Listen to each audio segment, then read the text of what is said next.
Okay, madre.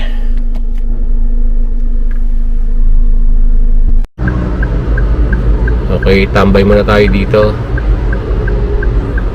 habang naghihintay ng booking.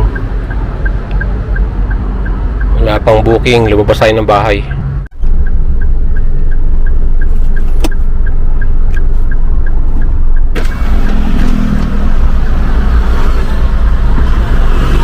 Okay, nasa 2 kilometer papuntang pick up tayo. Tara, let's go. Matumal talaga yung biyahe natin ngayon. Kahapon nga umalis ako sa sa bahay ng mga alas 9, mga ganun ng umaga, no. Tapos umuwi tayo mga alas 9 din. Grabe, ang sobrang baba ng kinita natin. Mga isipin mo 9 to 9 yung biyahe natin. Walang-wala sa biyahe natin nung araw na wala pang gera, no. Siguro mga last month lang 'yon. Kahit umuwi tayo ng mga alas 7, mga ganyan. Yung kikitain na natin 'yun. Yung biyahe natin kahapon na kahit ginabi tayo. Wala. Ano tayo?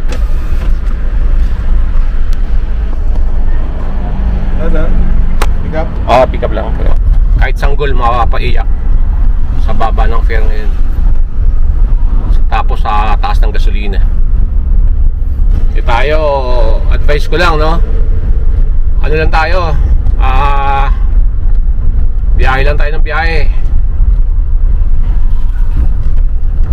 Matira matibay. Hindi, yung mga matatagal na mga veterano, alam nyo naman yung diskarte, di ba? So, mga matatagal pa sa akin, diskarte na lang din sa kalsada. Hindi ko alam paano diskarte. Ang ayoko lang sa sa ginamit natin my set destination, no? Hindi siya nag-automatic offline, no? Pag naubos na yung my set destination natin. Parang kagabi, pinasukan ako ng nag my set destination ako, no? Nasa BGC na ako. Tapos hindi ko alam, bago mag-arrive dun sa drop-off, may pumasok na booking. Accept lang ako na accept kasi naka-auto accept nga. Binatuan ako ng Bikutan gabi. Sobrang traffic. Doon tayo naipit. Nung isang araw sobrang tumal nga, di ba? Galing tayong Valenzuela hanggat pauwi ng Antipolo. Walang booking na pumasok. Hindi ako nagbibiro. Nadaan na tayo ng Mindanao Avenue, SM North, Trinoma. Yan. Yung oras na yun, madre, alas 8, no? Mga ganun, alas 8, alas 9. Wala kung hindi ka magbababad ngayong panahon na to. Wala ka nang kinita. Mas wala ka pa kikitain. Sabi ko na yung mga dapat ko sabihin. So, dito na tayo sa sa lugar ng pasahero natin. Kaya ako biyahe lang ako ng biyahe. Sige. Kaya dumadaldal lang ako, mga dre, para lang may masabi tayo sa vlog natin, no? Ano lang naman,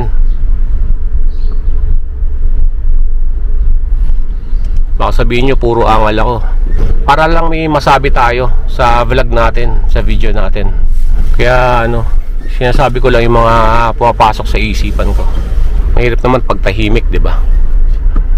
Boring pag ganun. Ito na. So, muna natin? Nakalimutan natin tawagan. Tuesday lang kasi nakita ko credential dyan sa Parkside. Nabanggit nyo kanina na kayo, nag-grocery na kayo. Opo. Panic buying. Parang pwede. Hindi, nag-bulk grocery lang kami. Grabe, ang dami nun. Hindi naman. Good for 3 months. Opo. Lang naman po kami sa bahay. Kunti lang kami.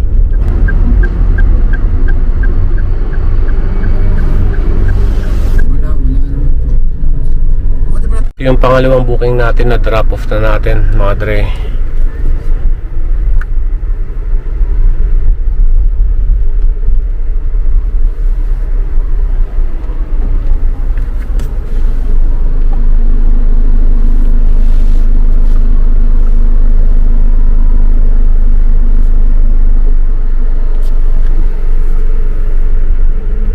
Wala pang booking.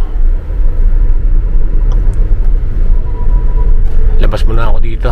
Tapos tabi muna tayo sa tabi, sa gilid, para maghintay ng booking.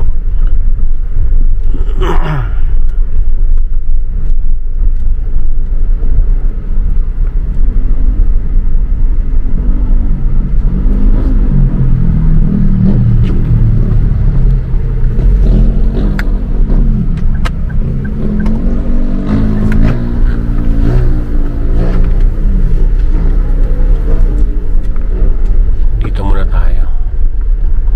Hanap muna ako ng pwesto dito.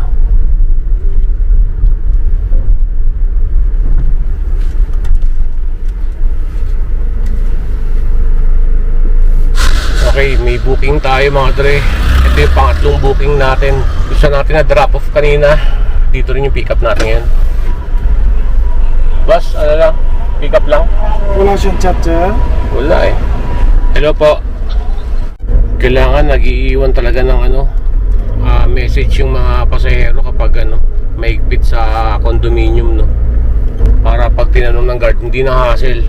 Naghihintay pa yung sasakay, natawagan siya ng driver. Okay, kaka-arrive lang natin dito sa SM Ora.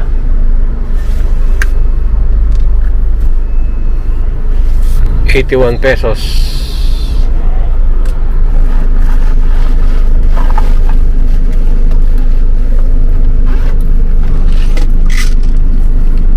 Okay, buwaba na yung natin, pang-apat na booking natin.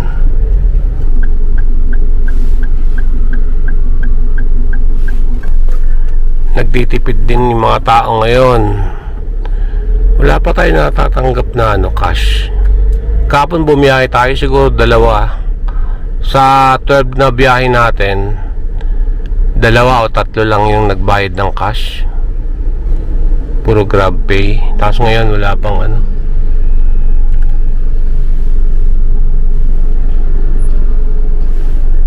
Tapos ngayon wala pang cash na nagbabayad. Ito yung natin, pupunta natin ngayon. Ito yung pang-5 natin, bookings natin ngayong araw. Lapit lang din, wala pang 500 meters lang yung pag-pick up natin dito. Bumabagsak yung kanina, mata ko kanina, inaantok tayo sa traffic. Na-traffic tayo dun sa sa Pasig. Pero paglabas ng C5, wala naman traffic. Dire-diretso takbo namin papunta ang SM Ora. Kung kailan naman nagtaas yung gasolina, hindi ko lang alam kung mas bumaba yata yung natatanggap nating bookings ngayon. Puro binok lang niya yung susundin natin dito. Kasi pagtawag natin, sabi ko, nasa HSBC na po ako. Sabi niya, ha? Hindi niya alam yung nangyayari, ha? So siguro iba yung susundin natin, hindi siya. Nasa 5th Avenue po ako, along 5th Avenue, HSBC. Along 5th Avenue, sige, sabihin ko. Salamat. Sana bilisan niya bago dumating dito yung rumorondang mga security dito sa BGC. Bago kasi tumambay dito eh. Alanganin yung natin. Ito yung HSBC. Alanganin. Di ba may harang dito? Hindi naman natin dun pwedeng pag nakita natin siya dito, tsaka natin papasunod din natin dun sa dulo. Kasi may harang dito eh. Asa na kaya yun? Ito. Okay, nasenyasan tayo. Ito yung sasakay sila.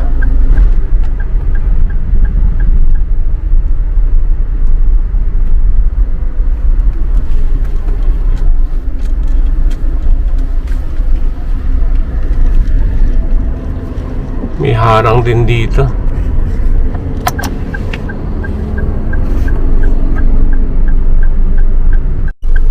Okay, na-drop off na natin yung ano natin, pang 5 booking natin, no. May nadaanan tayong karinderya. So bili muna ako ng ulam dyan para makakain na tayo. Time check tayo, mga dre, 12:51. Okay, mga dre, lumili muna tayo dito. Kain muna tayo pananghalian natin. So nabili natin, ano ba to? Toko ba to? Ayan. So diet na naman. Okay. Gulay.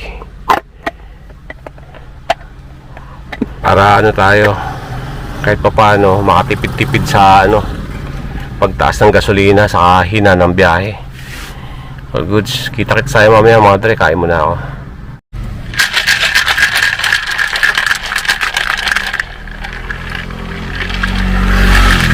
Kailangan natin to para hindi tayo antukin.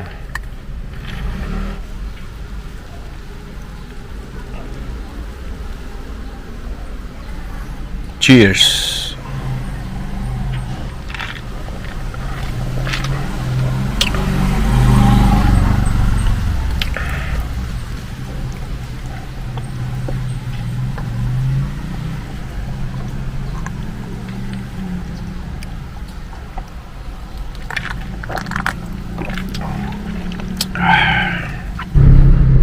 Hindi ko na nakuna ng video, mga dre.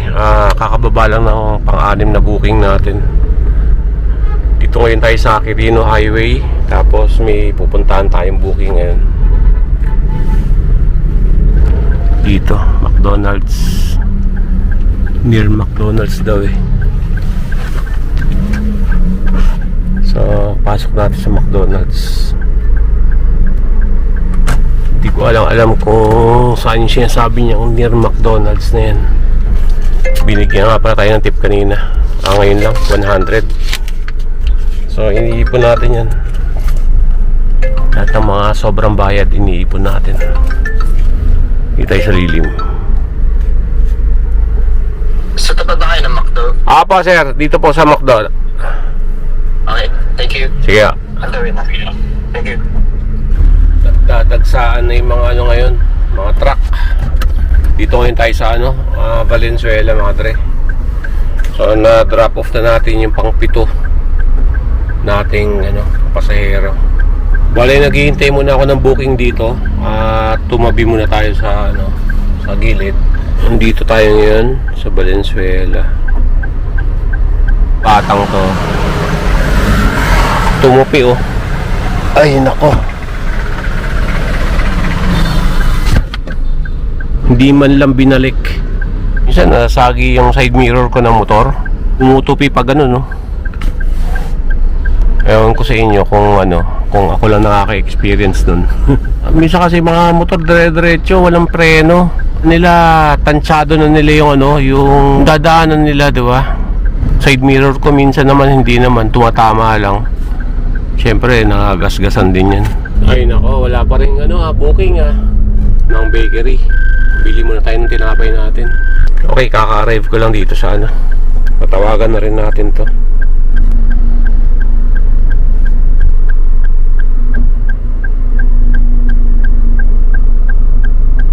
So hintay-hintay na lang tayo dito. Kanina nga pala nakita natin yung bakery na tinuro na pasero natin. Bumili tayo na to.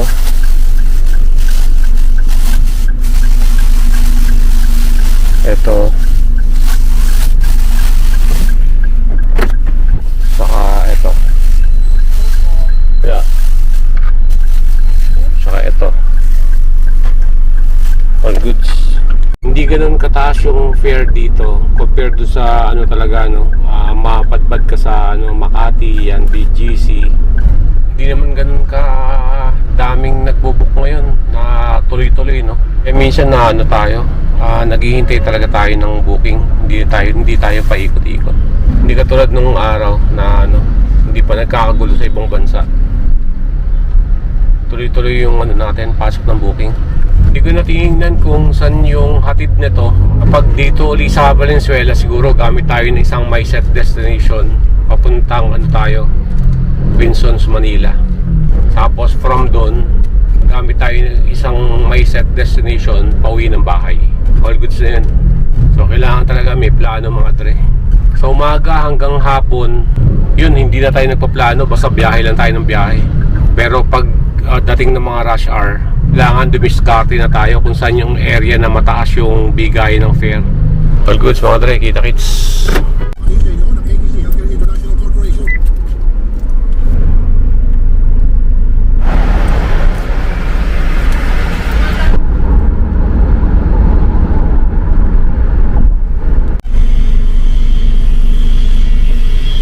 Okay, kakababa lang ni sir. Binigyan tayo ng sobra. So iniisip ko kung mag-set destination na tayo, no? Total nasa Cubao na tayo.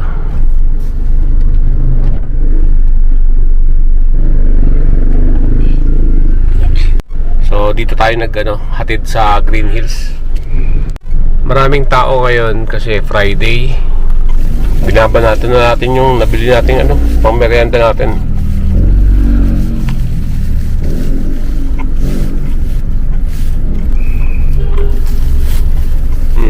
Mga dre, maganda bigayan, ganitong oras, 5:58. Tapos diskarte yan din sa sa area.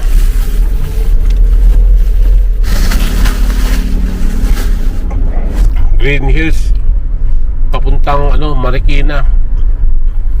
Nasa 553. Malinis na yun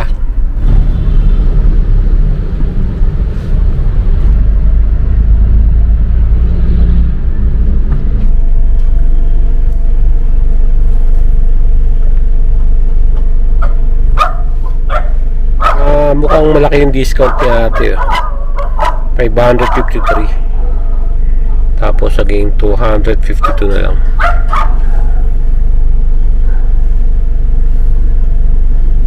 So diretso pa rin yung natin, may set destination natin.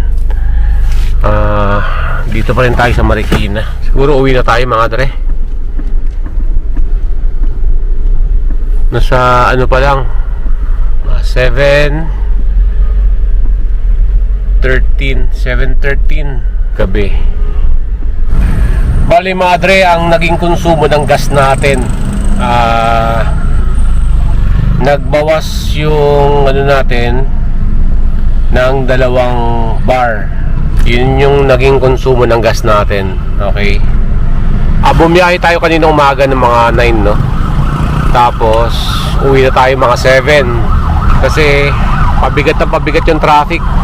Siguro yung mga iba, hindi ko alam, baka nag-uwian sa probinsya kasi Friday nga ngayon. Ayun. Takits tayo sa natin, next vlog natin mga dre. Hanggang sa muli. God bless. Sana matapos na yung gera sa ibang bansa para matigil na yung pagtaas ng gasolina natin. Alright.